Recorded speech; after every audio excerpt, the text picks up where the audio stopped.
वडाळा बहिरोबाच्या उपसरपंचपदी रंजना राऊत यांची बिनविरोध निवड। तालुक्यातील वडाळा बहिरोबा ग्रामपंचायत उपसरपंचांची बिनविरोध निवड सरपंच ललित मुटे व ग्रामविकास अधिकारी ज्ञानदेव शिंदे यांच्या मार्गदर्शनाखाली करण्यात आली।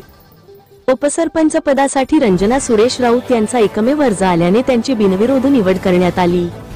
यावेळी ग्रामपंचायत सदस्य बाळासाहेब जामकर, सचिन मोटे, निखिल मोटे, विठ्ठल पवार, अशोक कांबळे, सुनीता मोटे, सविता पंतगे, उज्ज्वला मोटे, मंगल पाटेकर, शारदा तिजोडे, रोहिणी मोटे, तंटामुक्तीचे अध्यक्ष नानासाहेब मोटे, प्रतीक मोटे, लहू मोटे, सुरेश राऊत, लक्ष्मण मोटे, भाऊ पटेकर, सुनील पतंगे, सुरेश मोटे, भाऊसाहेब मोटे, शिवाजी मोटे, किरण तवले, बी.डी. मते, विश्वनाथ घाडगे, राहुल मोटे, अशोक मोटे, विलास वाघमारे, अरुण राऊत, भानुदास राऊत, श्री शेळके, कैलास उलमेखे, संतोष पतंगे, शिवनाथ पवार, सागर राऊत, नकुल मोटे, प्रशांत मोटे, ग्रामपंचायत कर्मचारी विशाल मोटे, राजेश मोटे, अनिल साळवे, मनोहर लवांडे, अर्जुन कुन्हाडे, सचिन गाडेकर यांच्यासह ग्रामस्थ मोठ्या संख्येने उपस्थित होते।